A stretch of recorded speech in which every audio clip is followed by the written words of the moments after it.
За финал на предаването тази сутрин в рубриката Актуално ще почетем рождения ден, една годинка на студентското радио Реакция. Утре на 3 декември официално те навършват тази крехка възраст.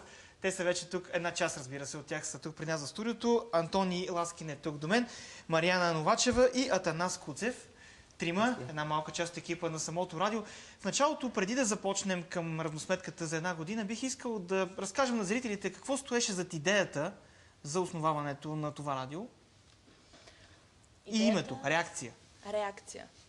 Името, да започнем от него, се зароди много случайно, защото ние се събрахме една група студенти, решихме, че искаме да имаме медия и след като не можем да използваме честотата и изобщо трибуната, която радио Алма Матер би трябвало да осигурява, заради това решихме, че трябва да се направим собствено радио, което да бъде независимо. Да не зависи нито от парите на университета, нито от самия университет, нито от преподаватели, да зависи единствено изцяло само от нас.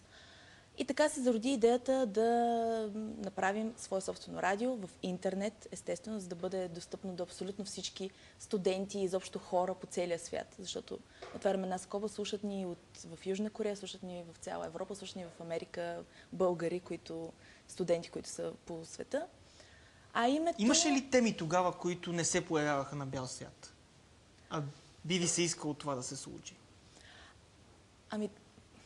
В медиите винаги има една такава идея, че трябва да се говори за студентите, обаче студентите не искат да говорят.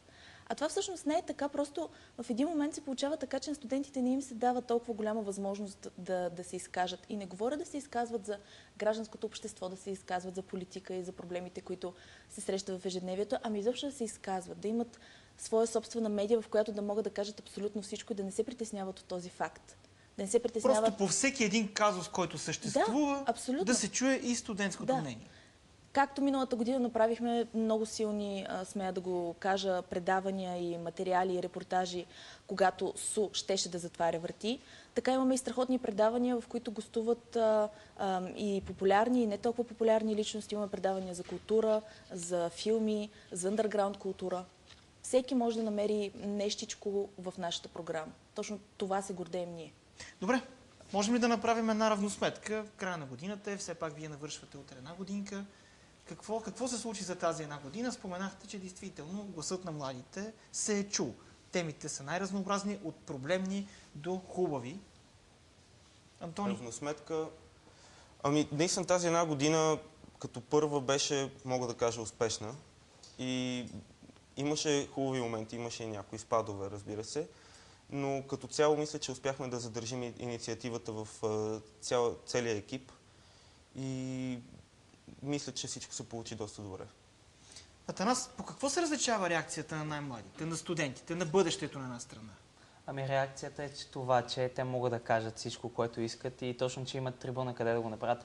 Хубавото е, че за тази една година изминахме един доста голям път, в който приобщихме още повече млади хора, като екипа в началото беше доста малък, от примерно 10-15 души. В момента е доста по-голям, близо 30 души сме в екипа, като имат желание, всъщност второкурсниците, които тази година започнаха втори курс, се включиха с нови предавания, с нови идеи, с свежи идеи, замениха старите, които вече нямаха възможност да се включват. Общо взето имаме една подмяна на млади, свежи умове, което е хубаво общо взето. И така се различаваме, всъщност вижда се нашата гледна точка на младите хора. Все пак от младите за младите, нали? Важно е те какво мислят. Добре, в момента така доста интересни събития, така разделят мненията на две. Какви са вашите позиции? Акцентирахте ли и върху проблемите, които в момента съществуват? Имаше акценти. Ние имаме едно такова актуално публицистично предаване Студио Реакция, което е всеки понеделник, сряда и петък от 6 часа, когато се обръща внимание най-вече на най-актуалните теми. Дали ще са проблеми някакви или конфликти. Дори конкретно да не засягат образованието и студентите. Да, въпреки, че една пенсионна реформа как да не ви засяга, като това е бъдещето. Опитваме се да обръщаме внимание на абсолютно всички проблеми, не само тези, които засягат студентите и младите хора като цяло. Мисля, че е важно все пак да видят гледната точка да чуят, т.е. гледната точка на младите хора. Тук е важно по всички проблеми да се види младите какво мислят, а не толкова. Знаем, във всяка една телевизия или във всяко едно радио се говорят едни и същи неща от по-възрастни хора, които са си вече журналисти утвърдени. И те казват едни неща, които обаче остават или неразбрани за по-младите хора, докато ние показваме нашата гледна точка, като навлизащи в тази професия. Добре, конкретно какво е мнението ви във връзка с пенсионната реформа? Нека така. Питаме един много сериозен въпрос. Виждаме, че не само тук в България тази тема е изключително актуална в момента. Младите в България какво мислят по тази тема? Ами какво да Кой ще се наеме с този сложен въпрос? Младите какво мислят? Ние сме малко далече от тези неща, нали, виждат ни се доста далече в бъдещето, но въпреки всичко това е един процес, който засяга страшно много в момента в България. Виждаме, че не е само проблем в пенсионната реформа. Има проблеми в момента с български държавни железници, с зърнопроизводителите. Нали? Хората търсят правата си. Заемате ли позиция в случая? Ами и нашата да идея не е едните да вземем другите? позиция. Може би просто да изкажем някаква гледна точка по проблема, както ние ги виждаме нещата. В момента се говори изключително много за това и хората могат да се информират от някакви трудни. Ние просто се опитваме да покажем някакви 2 гледни точки или 3 гледни точки, в зависимост от това, да разискаме проблема и да кажем според нас какво е едно евентуално решение, примерно. Като знаете, че... Добре, да не е пенсионната реформа, далече действително от вас и от мен. Аз също мога до някаква степен да се присъединя повече към вас, но ето БДЖ. Аз, примерно, искам да се кача в един хубав влак, да стигна бързо, да ми е удобно, да ми е комфортно. Това не се предлага в момента. Някакви реформи се предлагат, приемливи или не. Просто какво мислите? Аз лично заставам на позицията на протестиращите, тъй като смятам, че един човек, за да си върши добре работата и с удоволствие, на него трябва да му се предоставят нормални условия за работа. Те мислят, че условията в БДЖ не покриват санитарния минимум по никакъв начин. И мисля, че е хубаво, възможно най-много хора да подкрепят този протест, за да се види, че трябва да се промени нещо, за да може БДЖ да работи като хората. Единни ли сте в тази позиция? Ами, тук нещата тръгват от доста далече. Тръгват от там, че... Питаме, защото ние също в редакцията водим сериозни спорове, въпреки че като предаване даваме възможност на гостите, позициите представяме, но личните ни мнения много често се сблъскват в редакцията. Ама това естествено, според мен, нещата не могат да са само черни и бели. Разбира се, има много гледни точки върху този проблем, специално с БДЖ. Знаете, има дългове, които не могат да бъдат покрити от БДЖ, те имат някаква вина за това. От друга страна пък цената на горивата е все още висока, затова пък автобусите са с доста висока цена на билетите, затова хората не могат да си позволят. И БДЖ в момента имат изгода, тъй като държат, според мен, специално сред студенти и пенсионери, имат една такова доста стабилно намаление, което пък нас не ни е изгодно да пътуваме с автобуси. И там гледната точка на младите хора вече е точно това, нали? Ти плащаш 4 лева за билет в БДЖ и плащаш примерно 15 за автобус, което е трудно така съизмеримо. Добре, имаме зрител сега, бих искал да го чуем. Като мнение и въпрос. Добро утро. Здравейте. Доктор Тодоров е на телефона. Слушаме. Искам да поздравя тези млади хора за годината от създаването на това радио. Аз винаги съм бил привърженик на младите хора, особено на студентите, защото съм минал по този път. Студентите са най-активната част и те много често накланят везните, когато станат такива проблемни ситуации, каквито са в България. Но ми се струва, че те трябва по-активно да се намесят, защото да спре да битува в България мисълта, че нямало млади хора. Има млади хора, има толкова студенти, те са носители на прогреса и те трябва да застанат в формирането на така нареченото гражданско общество. Защото на времето, когато ние създадахме ситуацията с СДС, началото на 90-те години, 89-90-та година, студентите бяха най-активната част. Те се противопоставиха най-активно на всички тези неща, които трябваше да бъдат премахнати в нашата държава. Не само сега те трябва в исторически план, не само тук в България, винаги студентите са били двигателят на промените, когато те са били драстични. Как бихте коментирали мнението на зрителя? Изцяло ви подкрепя той. Благодарим за това първо. Благодарим. Иска да сте малко по-активни. Да, ние сигурно също искаме да бъдем по-активни и смятам, че наистина ще станем по-активни. Най-малкото сега от този месец всъщност започва нова година за нас, нов сезон официално. И също от 6-тия месец, де факто мисля, че се пада май месец, ние ще се опитаме да интегрираме в нашия екип и не само студенти, ами и ученици, които имат желание да се занимават с такова нещо. Ще обикаляме по училищата, ще търсим хора, които имат желание да се изявяват, дали да пишат в сайта, дали да се включат по радиото. Но наистина смятаме, че бъдещето е в младите хора. Специално, не само когато става въпрос за медиите, не само за тази сфера, за абсолютно всичко, младите хора са тези, които могат да внесат една свежа промяна.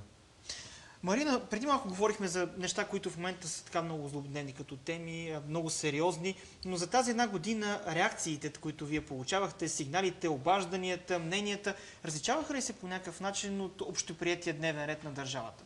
Това, което визирах в момента, действително е основният проблем в държавата, но все пак през тази една година показа ли се, че мнението на по-младите е малко по-различно, проблемите са малко по-различни от това, което се поставя като дневен? По принцип, младите хора не обичат да бъдат сочени с пръсти, да им се казва, вие сте това, вие сте онова, вие трябва да правите нещо, вие не трябва да правите други неща. Така че, разбира се, че до някаква степен, като млади хора, като общност, си имаме някакви по-различни разбирания за нещата. Може би защото сме млади, може би защото вярваме, че нещата могат да се оправят, че можем да бъдем оптимисти, че можем да променим нещата. Не мисля, че толкова се съгласяваме с идеята, че за всичко е виновен само един човек или пък само българите като цяло сме си виновни. От друга страна обаче пък има и обратното мнение, че нищо няма да се оправи, че всичко е ужасно, че бъдещето е единствено само на Запад, че трябва да се спасяваме докато можем. Кои мнения преобладават? Тези песимистични, които визират току-що, или оптимизмът, че тук е мястото на българите, тук трябва да се развиваме, условията са такива, да се надяваме, че станат малко по-добри? Ами аз лично съм много голям оптимист, но това, което повече съм се сблъсквала и с работата си в радиореакция, изобщо в целия си живот, е, че повечето хора са на мнение, че трябва да вземеш максималното, да дадеш минималното и оттам нататък да си продължи живота както можеш. Това не е ли наша типична българска черта? С малко усилия да искаме много и винаги да искаме много. Да. Не мисля, че е само българска черта, по-скоро балканска черта. Но като цяло мисля, че Марина не е единствения оптимист в радиореакция. Ние всички сме с така по-позитивна нагласа за това, което предстои. И въпреки, че сега естествено има много неща, от които да се оплачем, не е работата само да се оплакваме. Ние трябва да работим, за да се подобрят условията ни, само дори за живот, не за работа. За всичко ние трябва да се борим, да работим в тази посока, за да може за всички България да бъде едно по-добро място за живеене. Добре, имаме още съвсем малко време. Утре официално навършвате една годинка. Как ще отбележите празника? Ами утре е нашата една година, ще отбележим по възможно най-добрия начин, като започваме с Ден на отворените врати в радиото. Всеки, който иска, може да го посети в факултет по журналистика и масова комуникация. Ден на отворените уши.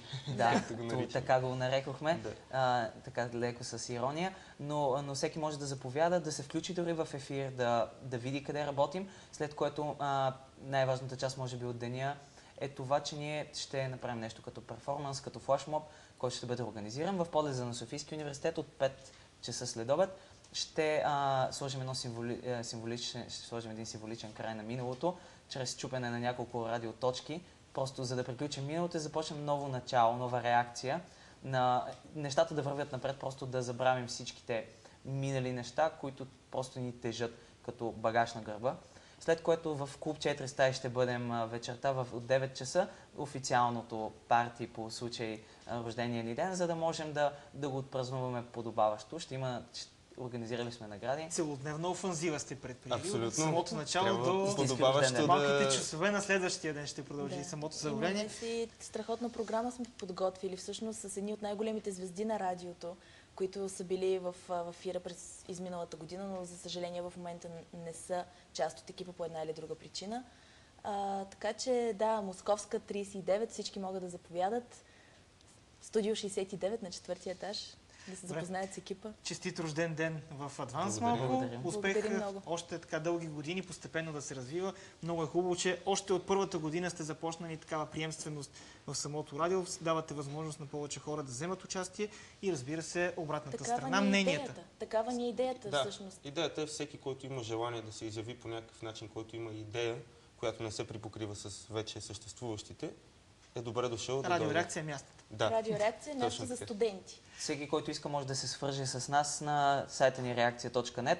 Може там да ни намери контактите. От вчера всъщност пуснахме нова платформа на сайта, изцяло обновен, с някои интересни нови функции. Да. Добре, благодаря ви много, че бяхте при нас на гости. Така приключваме в Актуално. Сега вижте Яна и новините в 9.